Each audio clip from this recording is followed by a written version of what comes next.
Review and tests of the 2008 gaming monster, Toshiba Qosmio X300-13P. Greetings friends. Today I got a Toshiba Qosmio X300-13P laptop for review and tests. It is a gaming machine and top of the line Qosmio. More powerful than this laptop then was the same unit, but with two graphics cards, not one as this, and with a quad-core processor, not a dual-core as this. Everything else is the same. The laptop was slightly upgraded, added a second 4GB DDR3 memory and a second 480GB SSD for the system. Externally the laptop looks bright. Nowadays such red laptops do not produce. The surfaces are all glossy except for the tray. Glossy red cover, glossy screen, glossy keyboard. The express card slot hides the multimedia remote.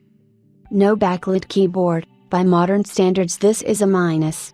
But there is a red backlight of the power button, a group of additional touch keys above the keyboard. Also in the upper right and left corner are three red diodes. There is also a red bar above the touchpad. The sound is provided by the Harman Kardon speakers, as evidenced by the inscription near the upper right speaker. A total of 4 speakers are scattered in the case on the keyboard side in the corners. There are 3 more bass speakers at the bottom.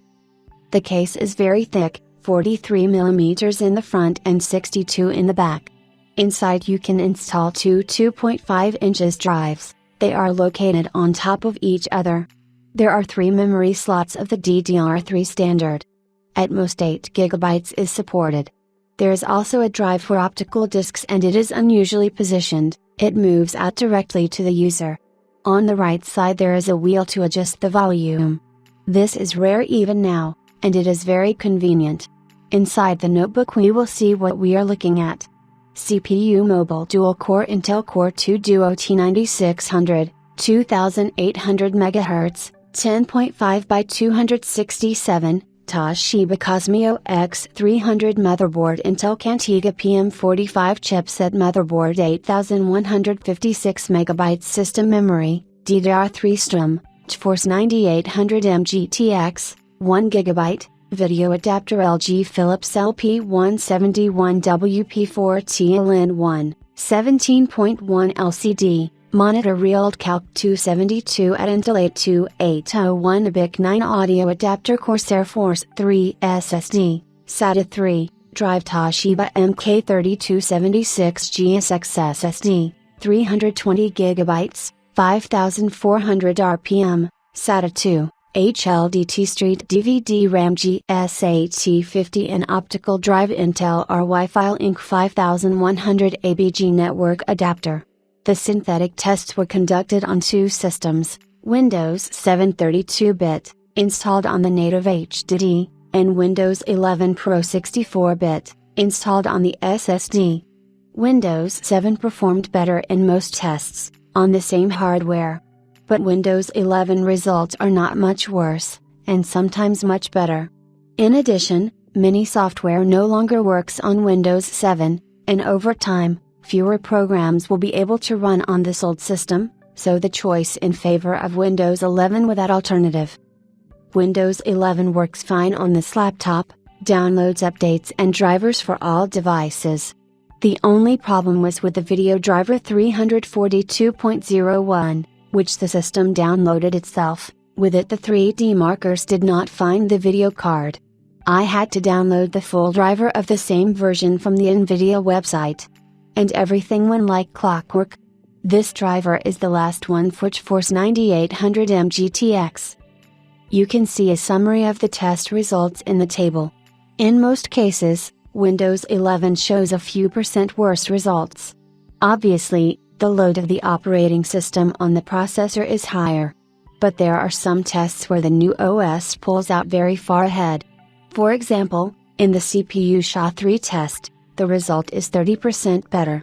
And SSD write speed in the R&D 4KQ1T1 write test is 24% faster.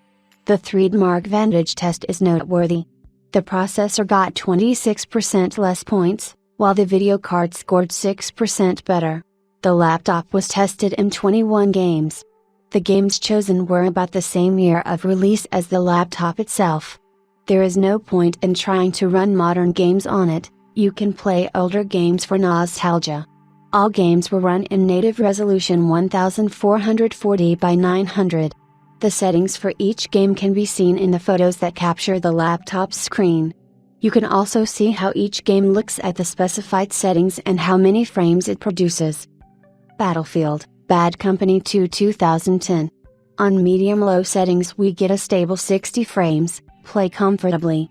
Bionic Commando 2009. You can adjust anything except the resolution. Stable 60 frames. Bulletstorm 2011. At low settings we get 60 frames, it is comfortable to play. Crysis 2007. On medium-low settings we get about 30 frames, the game is not as comfortable as on 60, but bearable. Crysis Warhead 2008. On balanced settings we get just above 30 frames, playable. Deadfall Adventures 2013. On medium settings get above 50 FPS, comfortable to play. Enslaved, Odyssey to the West 2010. On low settings get a stable 60 frames. Grand Theft Auto 4, the complete edition in 2008. Maximum low settings, we get almost 30 frames, with slumps in the dynamic scenes. Play is not very comfortable, but you can. This game is hard on the laptop, harder than Crysis. Homefront, Ultimate Edition 2011. Average settings, FPS is consistently above 50, play comfortably. Hour of Victory 2008. In addition to the resolution, you cannot adjust anything. Get a stable 60 frames per second.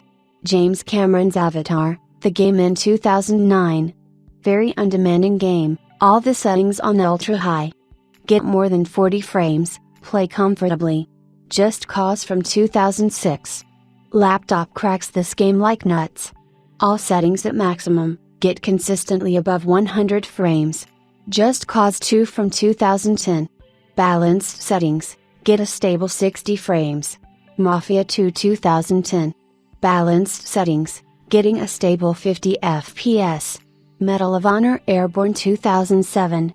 Set all on maximum, we get stable 70-80 FPS, the game is not demanding to hardware. Metro 2033 from 2010. All you can at minimum. The game is hard given to the laptop, even worse than GTA 4. In the corridor locations get 30 frames, on the street can be drawdowns to 10. If you want, you can pass it. Rise of the Argonauts 2008. You can only adjust the resolution. Get a stable 60 frames. Singularity 2010. Not a demanding game, no quality settings, you can only turn off the effects. Stable 60 frames per second. The Saboteur 2009. Medium settings. Another game which is hard for the laptop, but a little easier than GTA 4. Outdoors FPS around 30, indoors above 40. You can get through it. Turning Point, Fall of Liberty 2008. Adjust a game has nothing, the resolution is set in the INI file. Get a stable 60 frames. Wolfenstein, 2009. On balanced settings we get a stable 60 frames. Based on test results we can conclude that the laptop copes very well with games that came out about the same time with him, or earlier.